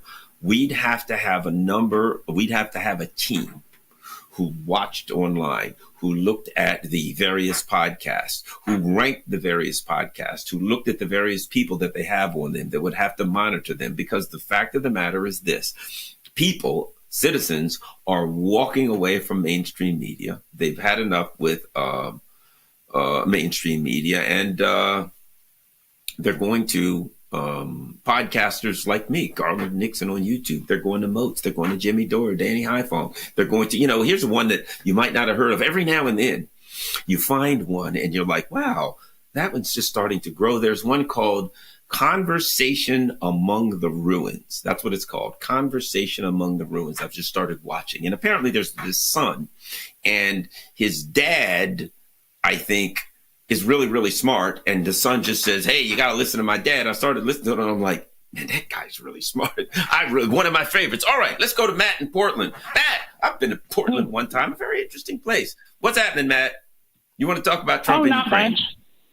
Yeah, I was watching you and Jamarl Thomas talk about it, and you're right about one. It's interesting. He isn't really playing in the war. Brian Verletic has said this, is that they need to overextend Russia. That's why he says, when he talks about Gaza, he tells you exactly what he plans to do with Gaza, but when it comes to the ending the war in Ukraine, he can't give you a plan because they have no plan. It's keep the war going so they can start the war with Iran and China. That's and so this is all about overextend Russia, make them have to take Ukraine, because Russia's already said it'll cost a ton of money to fix Ukraine up. So what do? They make Russia waste their time and money. And then Trump, of course, says, please be careful with these Ukrainians in Kursk. It's like, Trump, you have empathy for them, but you didn't have empathy for the people of Eastern Ukraine that you sent weapons to Zelensky when he was bombing the hell out of back when you were president. It's like, it's interesting. And now he wants to attack Yemen. Yemen's like, do you not know who we are? Did you see what we did in the Red Sea, what we've done, to Israel and everything? It's like, Trump doesn't seem to get it. He doesn't understand. You are not winning this. You can't beat Hamas. You can't beat Yemen. You're going to lose. You think you can take Iran on? They have the same type of weapons the Yemenis have from Russia. It's like, you're going to lose all these wars. You're not going to win anything. Instead of being smart, sit down with Putin, go, okay, we accept, get Zelensky out of office, get a new government in, get that thing where they can't sit down and negotiate with Russia, get that done, let them sit down in this war with Russia. Then they can save Ukraine as much as possible, and Russia will keep the land they have, because otherwise they're going to take Odessa. There'll be no access to the Black Sea, and then this thing will keep going, because Russia's already said, no, we're not going to take your terms. You sit down, you listen to us, and you listen. We'll tell you how this ends. That would be smart, but Trump, if you remember, he's a game show host. He's not a negotiator, and so he doesn't know how to end it. Well, I think you make a lot of good points. And one being, I don't think the Trump administration has a plan. Based on his rhetoric, I believe that Donald Trump wants to get out of the conflict. As Professor Petro said, as Dr. Petro said, he sees it as not in America's interest for a number of reasons. I don't believe the Trump administration knows how to get out. And I believe that the Biden administration and the neocons' plan was to bog Russia down like that's going to be their Afghanistan. And I think the United States is bogged down in the Middle East, and it's bogged down in Ukraine, and it doesn't have a reasonable way out for either one, and may not be able to get out for a long time. Let's go to Erobos in New York, who wants to talk about Yemen. Erobos, welcome to the Mother of All Talk Shows. Salutations and greetings, Mr. Garland. Happiness and health to you, your family, the MOATS audience, the wonderful staff, the mighty Jaya. It's great to connect with you again. You might not remember me. I met you at we met several times, but just as an aside, yes, I met you at the first. I'll never forget your voice. Oh, okay, that's great. Yeah, it was wonderful talking to you and meeting you over the years. Just as an aside, your chair is making a curious noise that sounds like microfarts. It's kind of hilarious. But it's great, man. Just to get on to the main point, and it's sort of a slight expansion from what I said to Mr. G last week. I think what's left of the axis of resistance. So Iran, Yemen, Iraq, if it's not on a Tuesday and, it's not at 4 p.m., I'm just giving them a hard time, but they're still there too. And who else is left? There's not that many left in the axis of resistance. Of course, Hezbollah in Lebanon. I think that it comes down to them, right? If we learned anything from the struggle against apartheid in South Africa, that came down to an armed struggle. It wasn't just the other things are useful. The protesting, the boycotts, and all of this is useful. But it's going to come down to an armed conflict. What happens on the battlefield is ultimately, yeah. Let me interject this, Robos. They've got an old saying in imperial resistance: you've got the watches and we've got the time. The problem that the U.S. empire is going to have is the problem that every empire and colonial empire has, and that is those people live there. They've been living there for 10,000, 100,000, however many years, and they're not going anywhere. And may there come times when the resistance is weak? Certainly. The resistance may be weakened for a period of time, but the resistance is still there, and they will get strengthened and weakened and strengthened and weakened. They're willing to go through that because they live there, and they're not going to go away. And you're going to have to send forces out there. You're going to have to send your money. You're going to have to send your people, and they're not going anywhere. And sooner or later, you'll lose. And that's the way it works with colonial and imperial powers. And I think that's the way to work. And Donald Trump, is making the moves, the contradictory moves that will leave him trapped. Thank you very much. Certainly appreciate it. We got to get ready to make a move because we've got the great political analyst Jamarl Thomas coming up next. You're watching the mother of all talk shows. I'm Garland Nixon, standing in for George Galloway. We'll be right back.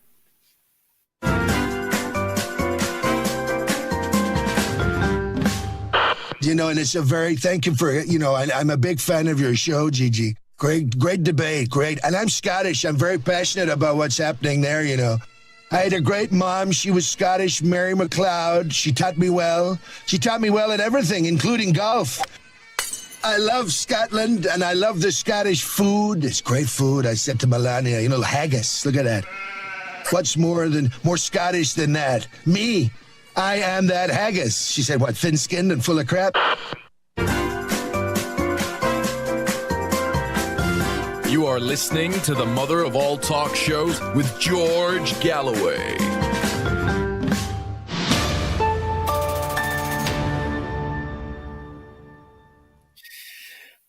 My name's Garland Nixon, and you're watching the mother of all talk shows. I'm standing in for the great George Galloway, and we're standing by working, getting the one and only Jamarl Thomas back. We got plenty to talk about. Would you buy a used Tesla from Trump? That's the poll for today. Let's see how it's working out. On Telegram, we still got 14%. Wow, we still got 14% say yes, 86 no. X, we've got 37% say they would buy a used Tesla from Trump, and 63% no. How about this? On YouTube, our comments, 24% say yes, they would buy a used Tesla from Trump, and 76% no, say no. And the YouTube stream, 16% yes, 84% no. Now let's get to the important stuff. We're talking about the mother of all debacles on the Kursk with the one and only Jamarl Thomas. Jamarl, welcome to the mother of all talk shows. There you go. Oh, we had him for a second. Boy, that was quick. That's okay.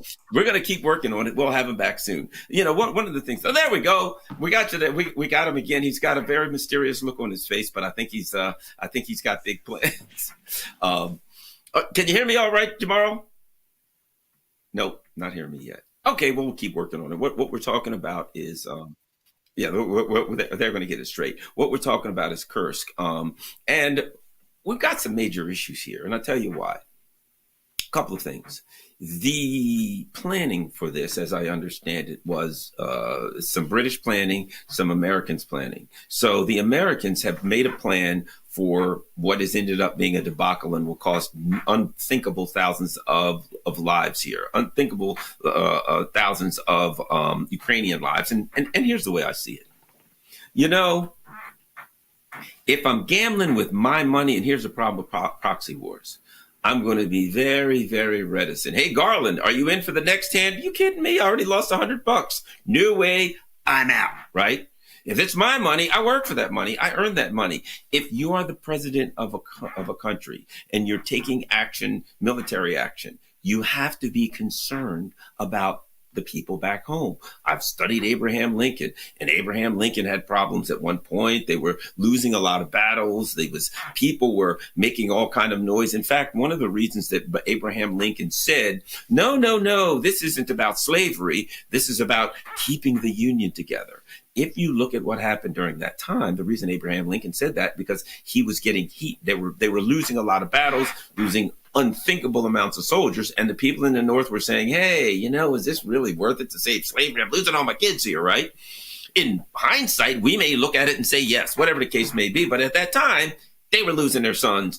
And that's when Abraham Lincoln kind of went to, well, we are doing this for reasons other than slavery, right? He was concerned about what the people back home was thinking.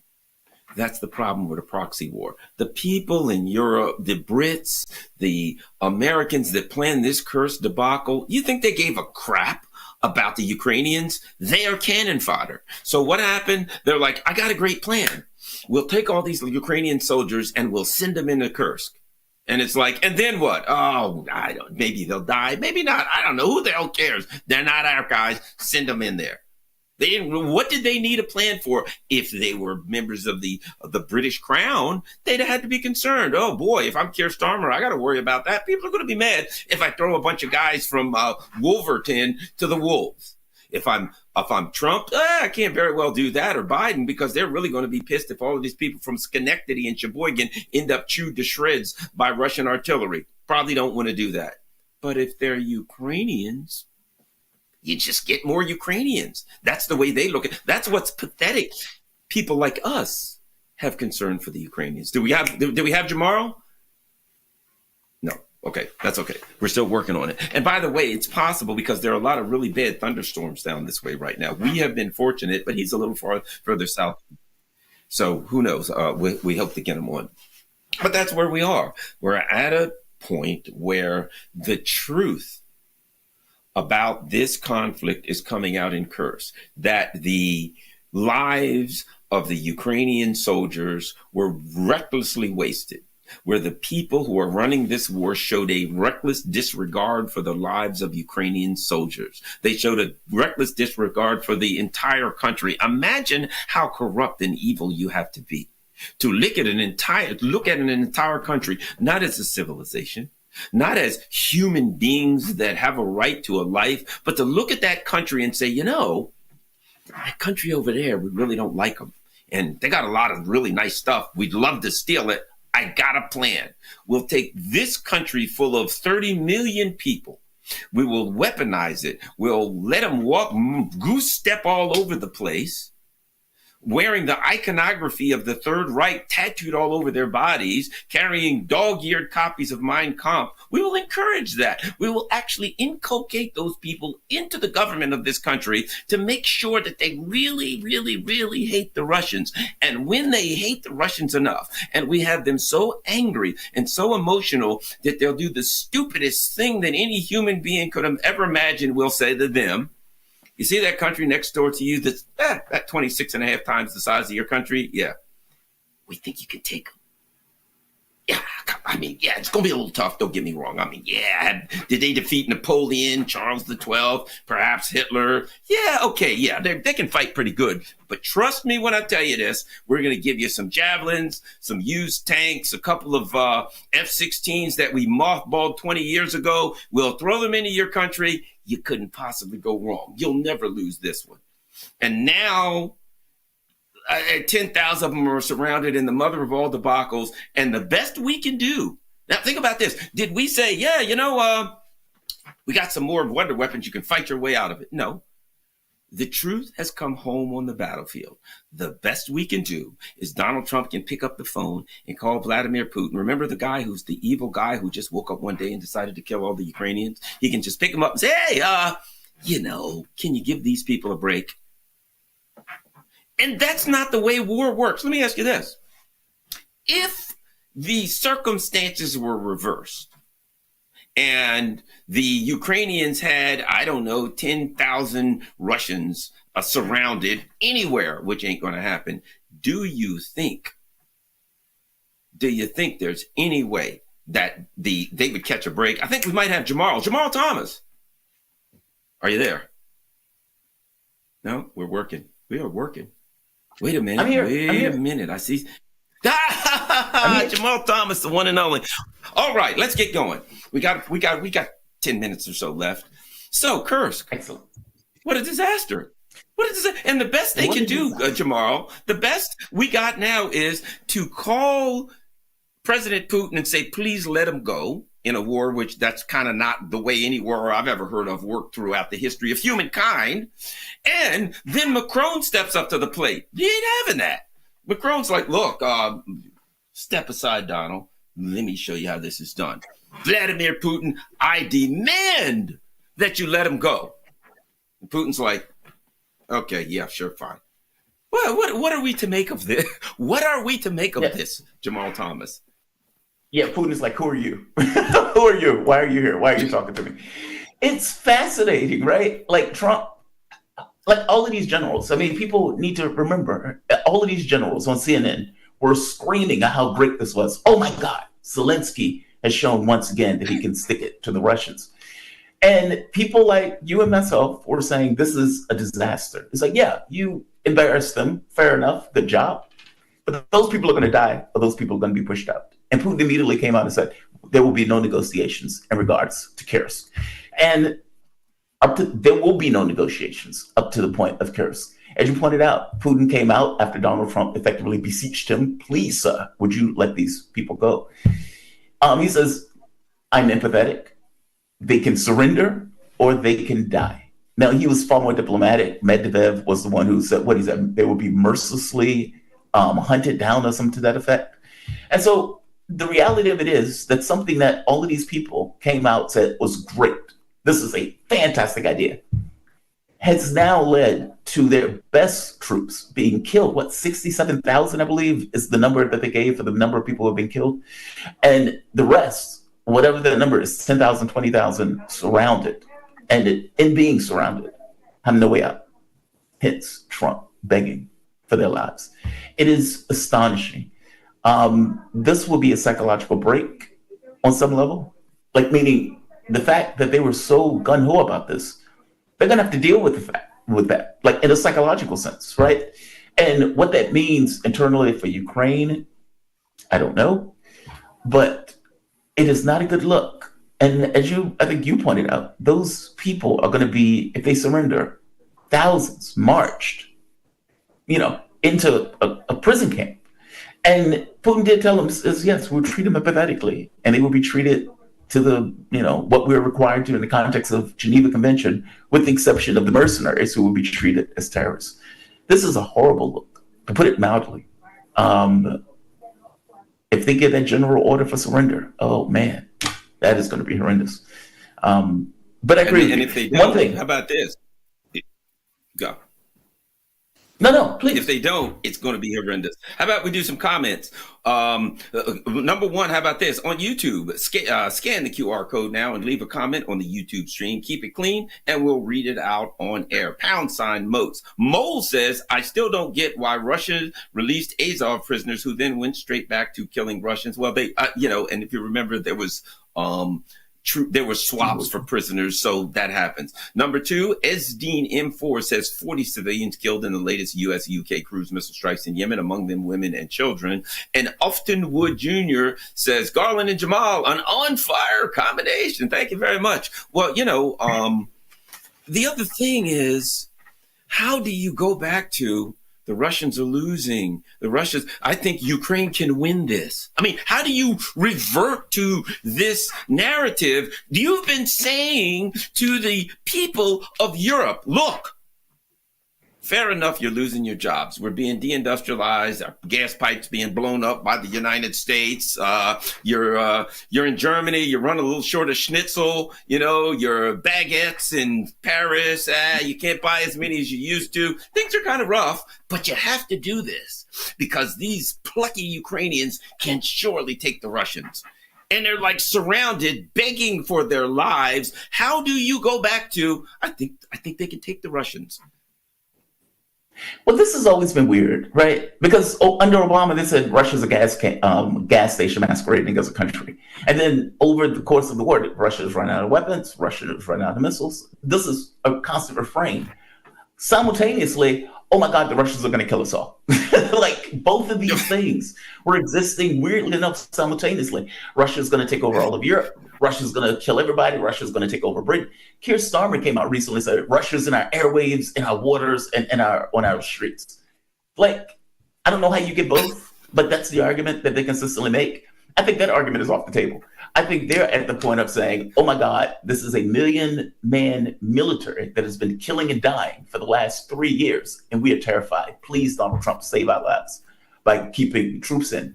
Weirdly enough, though, Keir Starmer and Macron are still talking about this coalition of the willing, while simultaneously trying to get backstops. So it's like they're giving a backstop, but they want a backstop for their backstop. I do not know how you go back to, oh my God, Ukraine is winning. But you never know. There's always creativity, right? Creativity doesn't have to care about reality. Here's the thing. The Russians have more people surrounded right now in Kursk than France and Germany could put together for their so-called coalition of the willing. I mean, they would go right into a cauldron. Instead of putting them on the field, why don't we do it the easy way? Put them on a plane that says POW and ship them straight to Russia and let Russia put them in a POW camp. At least some of them will survive. The idea that you're going to send a bunch of guys who basically, what does the UK have for a military? A band of soccer hooligans could probably take these guys right now. They have no military. They do not have a legitimate military. And to argue, yes, I'm going to send my military. Where are they? Oh, they're around here somewhere. I'm not sure. I think I left them in the other room. You got no military. I'm just looking at these people and I'm saying, you have no credibility as a politician. You're not scaring Putin. You're just really embarrassing yourselves at this point. Look, if the U.S. don't respect you, why would Putin respect you, right? And I say that to say, like, when you hear Vance go on, I believe he was talking to Maria Bartiromo, and they were talking about Greenland, and he was like, I don't care what Europe thinks. Europe can scream all they want. We don't care. And then when you get Root coming into the United States, and Trump is effectively berating him, well, I'm not going to say berating. He's humiliating him by effectively saying, yeah, we're going to take Greenland. And he is sitting here arguing with the position, agreeing with the position, not agreeing with it, but not rebuting the fact that a U.S. president has just said they're going to take a European state.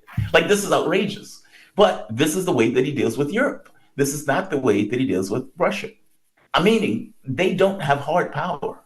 Trump knows they don't have hard power. Putin knows they can't change the context of anything on the ground at this point. They have thrown everything at him for 3 years, and Russia's still there. And not just still there, proceeding on a 2,000-kilometer front, and has just effectively destroyed the Ukrainian military in Kursk. I don't think Putin cares. I agree with you. I don't think he cares. No, I mean, I tell you, and I don't want to sound like too macho or guy or something. I'm an ex-cop, but I'm just a guy. Every time I see some European leader, he's crying. You know what I mean? I'm watching this guy in Germany, and like J.D. Vance, gives him what for? He gives him a punch. And I'm thinking, all right, he's a German guy, man. He's going to get on the mic. He's going to, it's going to be like a hip hop battle, right? He's going to get, the guy gets up there, he's crying, I can hear my feelings. I'm like, oh, dude. I don't know what kind of neighborhood you grew up in. You ain't getting no respect. If you're crying on the microphone, your lunch money is gone. You're going to be hungry every single day. Somebody's taking your lunch money. And I'm sure Trump started rubbing his head together. And then Trump says, yes, Justin Trudeau came to my office and he cried. And I'm like, these guys, I don't want to sound like I'm I guess they're going to say, oh, Garland's misgendering people or something on MOATS. I guess my name is Mud, with the woke people. I'm just saying, dude. Trump's going to take your lunch money. He's from Queens, and you're crying all the time. I don't know. Maybe it's too much schnitzel. Maybe schnitzel makes you emotional or something. I don't know what it is. Schultz didn't look good with Joe Biden either. And Joe Biden is the weakest, president in history of presidents, right? He's like, we're going to blow up the pipeline if Russia goes in. It blows up. And none of them can say it. None of them can just say, unless Joe Biden is a psychic, we did it. They can't say it. They don't have the courage to say it. Root, same thing. He goes there, gets emasculated by Trump. Justin Trudeau. And, Starmer, same thing, right? Where he turns to Starmer and says, you can beat the Russians, right? Like, he gets sick of Starmer running his mouth. Because Starmer is like, America and our relationship is very close. And Trump just, hey, you can beat the Russians, right? And everybody laughs. They use British weakness as a punchline in the context of the conflict. It's just astonishing. These guys have this colonial mentality that they have clung to like grim death. It's over, bro. It's over. accept it. It's over. You're not a world player in the sense. There's no way back, man. Like Europe has really got to get new leaders, because if you got like Starmer, Justin Trudeau, you might as well he cries enough. He might as well be a European leader. If you cry like that, I think you could probably win in Germany right now. If you know, there must be like some contest who can cry like you're trying out for a part, you know, in Hollywood or something, who can look the weakest. It's pretty pathetic. And that ain't what you want to do when you're dealing with a guy from Quick. I just don't think Witkoff, you know, these kind of guys don't respect him. But at any rate, Jamarl Thomas, tell people where they can find you online. Jamarl Thomas Show on YouTube, and also on Twitter at Jamarl Thomas. All right. Jamarl Thomas has a great, it's Eastern Standard Time, 7 a.m. to 10 a.m. every morning. I listen to it every day. It is my favorite morning show. It's 7 a.m. to 10 a.m. on you. I'm not just saying that because my friend. It's my friend. I really love the show. If you watch it, you will too. Jamarl Thomas, 7 a.m. to 10 a.m. Eastern Standard Time on YouTube. And of course, Jamarl and I are together. Follow me on YouTube. Also, you're watching the mother of all talk shows. I want to thank everybody, Chris and everybody with the show, for making things happen and making this show. I had a blast, and I look forward to watching George come back here and do his thing soon. Thank you very much. We're out.